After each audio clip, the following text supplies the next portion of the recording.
Saudara, jumpa lagi di Alkisar, sharing ayat-ayat Alkitab, firman Tuhan yang akan menguatkan dan memerdekakan setiap orang yang percaya. Dalam pembacaan Alkitab kita di kesempatan kali ini, kita akan melihat Injil Matius pasal yang keempat ayat 1 sampai ayat yang ke-11. Bagian ini merupakan pencobaan di padang gurun. Maka Yesus dibawa oleh Roh ke padang gurun untuk dicobai iblis. Dan setelah berpuasa 40 hari dan 40 malam, akhirnya laparlah Yesus. Lalu datanglah si pencoba itu dan berkata kepadanya, "Jika engkau anak Allah, perintahkanlah supaya batu-batu ini menjadi roti." Tetapi Yesus menjawab, "Ada tertulis, manusia hidup bukan dari roti saja, tetapi dari setiap firman yang keluar dari mulut Allah."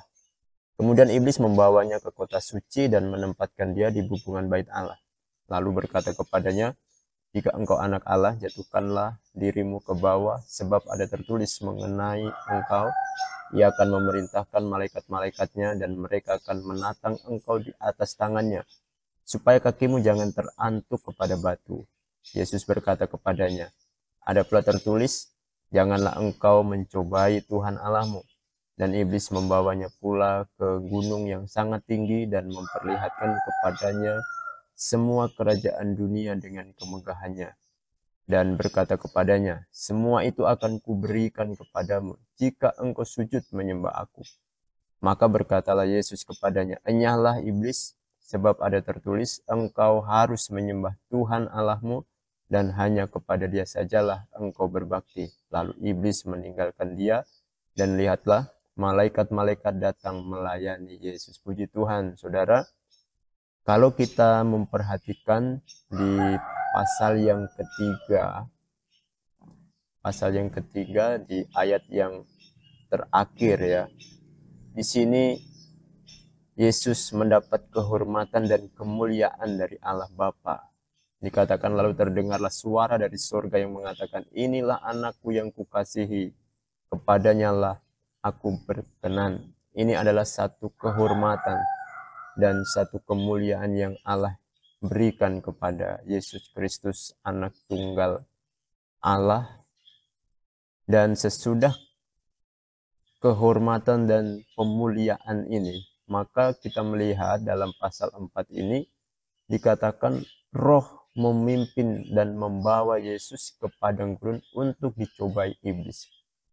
Jadi pencobaan iblis di sini dalam rencana Allah, sebab Roh yang membawa Yesus ke padang gurun untuk dicobai iblis. Hal ini mengingatkan kita, saudara, kepada Adam dan Hawa dalam kisah Taman Eden, di mana Adam dan Hawa juga di sana dicobai oleh iblis, tetapi Adam gagal. Dan di sini Yesus sebagai Adam yang kedua juga dicobai oleh iblis. Ini merupakan penggenapan, atau inilah apa yang dinyatakan oleh Allah, bahwa akan terjadi permusuhan antara keturunanmu dan keturunan perempuan ini. Dalam Kejadian 3 ayat yang ke-15, Allah menyatakan satu fakta yang terjadi, bahwa aku akan mengadakan permusuhan antara engkau dan perempuan ini, antara keturunanmu dan keturunannya. Keturunannya akan meremukkan kepalamu dan engkau akan meremukkan tumitnya. Itu dalam Kejadian 3 ayat 15. Jadi inilah permusuhan yang terjadi antara iblis dan keturunan perempuan, yaitu Yesus Kristus. Kalau kita melihat bagian ini, iblis melancarkan serangan kepada Yesus ini dalam 3 dimensi manusia, yaitu serangan itu melalui bagaimana pencobaan datang dalam hal yang bersifat jasmani. Jadi serangan iblis ini meliputi 3 dimensi manusia yaitu tubuh, jiwa, dan roh. Ketika iblis berkata, perintahkanlah supaya batu-batu ini menjadi roti. Ini menyangkut hal-hal yang berkenaan dengan tubuh ketika Yesus lapar pada waktu itu. Tapi Yesus mengalahkan semua pencobaan itu dengan firman. Ada tertulis manusia hidup bukan dari roti saja, tetapi dari setiap firman yang keluar dari mulut Allah.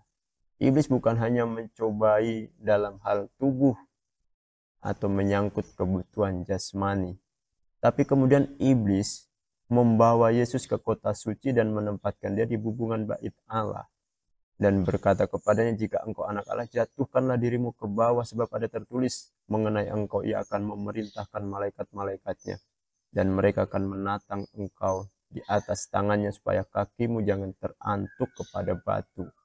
Ini mengenai serangan iblis di area jiwa, mengenai pikiran, perasaan, ya. Jadi di sini iblis berusaha untuk menggoyahkan rasa keberhargaan diri seseorang, dalam hal ini Yesus. Dia mulai untuk menggoyahkan kepercayaannya kepada Allah Bapa.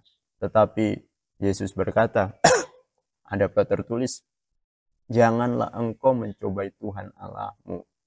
Hal ini sebagaimana yang terjadi dalam bangsa Israel dalam Ulangan 6 ayat 16. Janganlah kamu mencobai Tuhan Allahmu seperti kamu mencobai dia di Masa. Jadi saudara, di sini Yesus mengutip kebenaran firman Tuhan dari kisah perjalanan bangsa Israel yang karena ketidakpercayaannya akan kehadiran Allah, mereka mencobai Tuhan, mereka bersungut-sungut. Kemudian pencobaan iblis juga masuk sampai di area roh. Dan iblis membawanya pula ke atas gunung yang sangat tinggi dan memperlihatkan kepadanya semua kerajaan dunia dengan kemegahannya. Dan berkata kepadanya, semua itu akan kuberikan kepadamu jika engkau sujud menyembah aku. Penyembahan ini merupakan bagian dari fungsi roh manusia dalam untuk kita terkoneksi dalam penyembahan dengan Allah yang adalah roh. Jadi iblis berusaha masuk sampai ke ranah roh seseorang untuk menjatuhkan dan mencobai manusia. Dalam hal ini iblis mencobai Yesus supaya Yesus jatuh kepada penyembahan selain kepada Allah yang benar. Tetapi Yesus berkata, "Enyalah iblis, sebab ada tertulis, engkau harus menyembah Tuhan Allahmu, dan hanya kepada Dia sajalah engkau berbakti."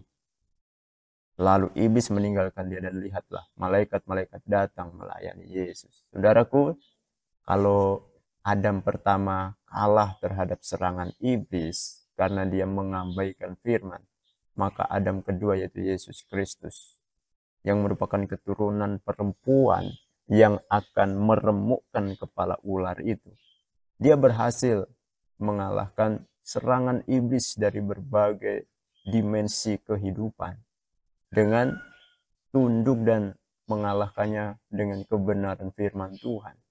Ini adalah sebuah rahasia kemenangan ketika hidup kita ada dalam pencobaan, maka kita harus tunduk pada kebenaran firman Tuhan dan berdiri di dalam otoritas firman-Nya untuk mengalahkan segala godaan dan pencobaan dari kuasa iblis.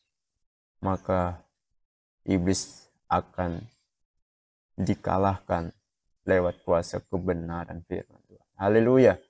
Puji Tuhan, inilah sharing ayat firman Tuhan dalam kesempatan kali ini. Shalom, Tuhan Yesus memberkati.